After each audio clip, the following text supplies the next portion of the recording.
decades of Canadian public service experience, Anubha Mehta has won awards for innovative work with diverse Canadian communities.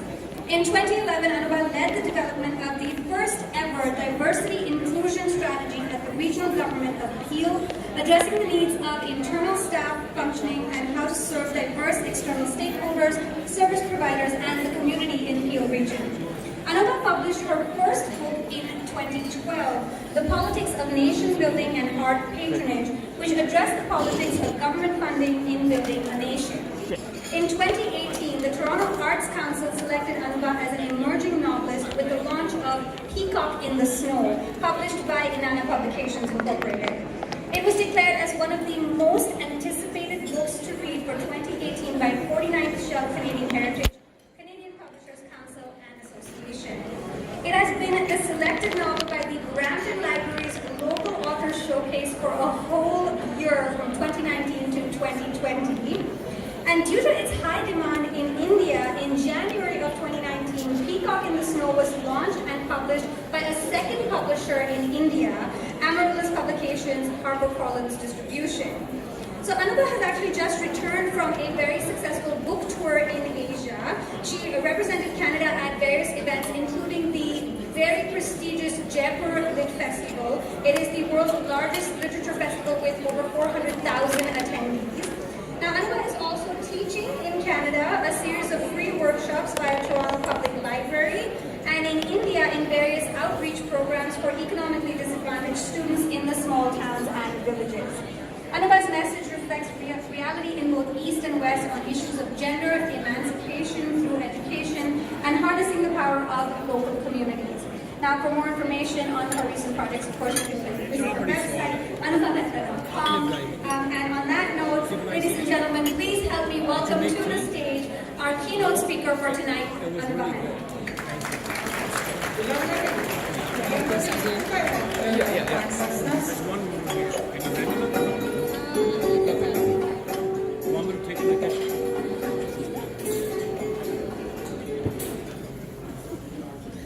So, hello everyone, Namaste and Sat Sri Akal. It is an honor for me to stand here today in front of you to celebrate International Women's Day. To the tenacity and courage of all of you, of all our everyday women. But it is also a celebration of women who are faceless, nameless, who don't get platforms like these, who have compromised and suffered years of abuse because they had children to feed, they had wanted roof over their head and clothes on their body, with just a dream in their heart to go on. But today I'm not going to stand here and talk about all the women achievers in the past generations who've inspired us, whether it's in medicine or art or literature or sports. Neither am I going to stand here and talk about the miles and the mountains of work that we have to do in front of us for the equality and justice of women. No. I am going to ask you one question. We all, as South Asians living in Canada, what does it mean to respect women for us? So 100 years ago, the first community who came to Canada, who touched this land, were the Sikh community. And thank you for that, because after that, migration of South Asians have been non-stop. Today, the South Asian community is the largest community in Canada, the largest visible minority community in Canada. Every time one of us leaves our country of birth and goes to a new land, something very fundamental happens inside us. Something shifts inside us. Our sense of self and our identity comes into transition till we reach the new land, till we settle and integrate. And this transition period is very critical to most of us. Why? Because it is in this period that we go back to our culture and our traditions, We look for solace, we look for direction from our traditions. So let me ask you this. What has been our past?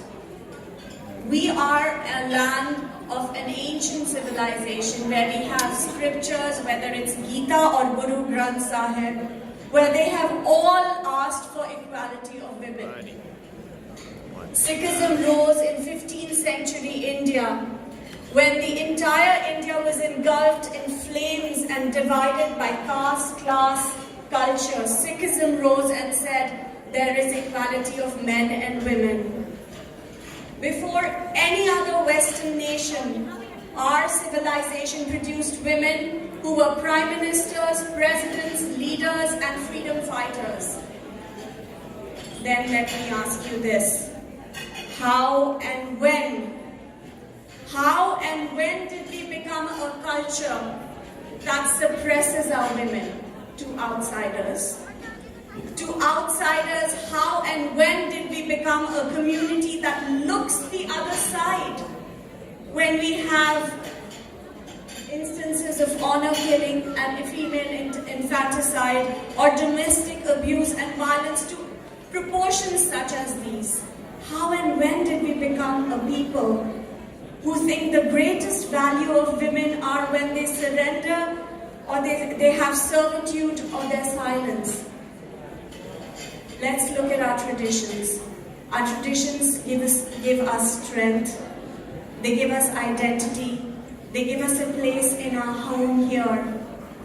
But our traditions have also been a challenge. No, there is nothing wrong with our traditions.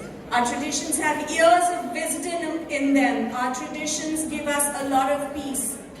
It is the application and the interpretation of our traditions, probably in a very rigid way, in a very orthodox way, in a land that does not ask for that rigidity. It is the cultural practices that we have come out of our traditions that we have adopted, and we have failed to change according to our new land that gives us the problems. Let me give you one example. One of the most beautiful traditions that our culture has is our family focus. Our tradition tells us that our family is our root. There is no doubt that we struggle, we strive, we sacrifice, we work for the sake of our families. This is the reason that immigrants like us come and want to do so well for the future of our children, for more material wealth for our family. But if we look a little deeper in the cultural practices within the family unit, what do we see? Look at the gender roles. Look at the division of labor and the respect within the family. The need of our time is that women have to work. There is no doubt about that.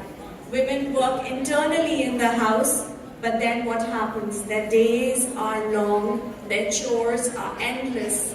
They are overburdened mothers, sisters, daughter-in-laws, and wives. When they work outside, what do they get? They get doubt, they get resentment. We don't mind the money they bring in, but we are scared. वो बोलते हैं ना, अब तो वो कमा रही है, हमारा रोब कम हो जाएगा. क्यों? One thing Western countries do, all of them do very well. They do research and they do debate very well. Whenever there is a problem, the first thing they do is call a committee, sit and they start talking about the problem. Yes, that helps. That doesn't have the problem, but the first step is to address the problem. There has been umpteen research on practices of South Asian women, on behavior on South Asian immigrant women. And what do they tell us? They all have said one thing. No matter what, South Asian women walk along with their families. They walk along with their communities. Even if they walk behind, they do not walk away, they walk along.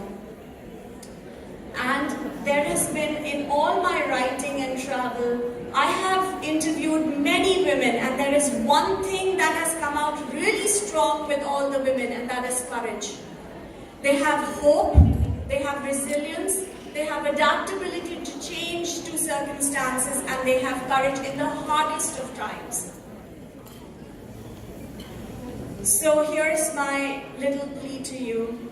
We are standing on crossroads today. We are going through very, very difficult times as a community, as a nation. We are going through transitional times. On one hand, the level of abuse, isolation, mental health, addiction has never been so high in our community. On the other hand, basic social services are being cut by our state to the most vulnerable of our populations, to children, to seniors, to mental health recipients. And now in all these challenges comes out our opportunity.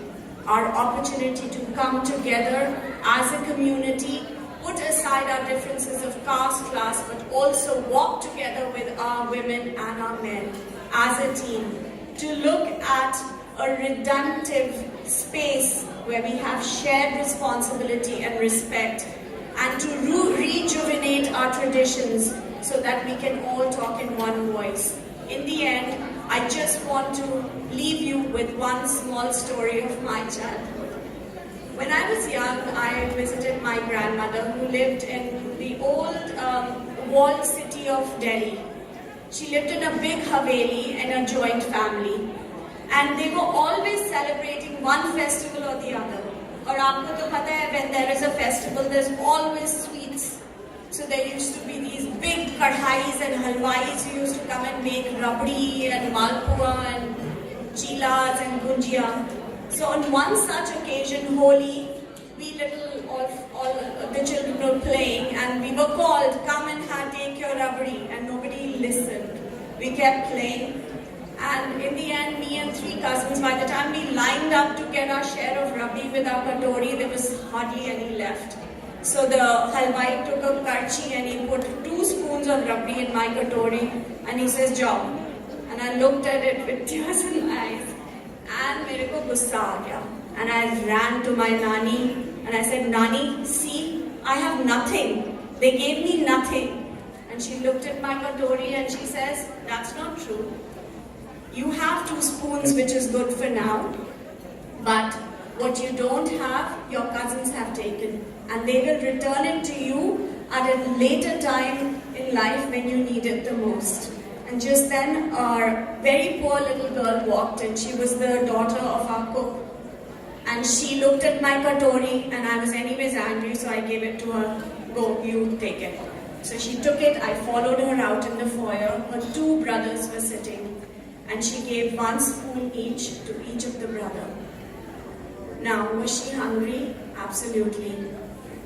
And she probably did something that she did every day, give. And at that very early age, I learned about the power of giving and the power of community. And what happened there was stayed with me for a long time. Today in Canada, all of us, many moons away, we all carry with us the tradition of community and giving, which we manifest in selfless service. Let's take that, join in a united voice, and walk ahead. Thank you so much.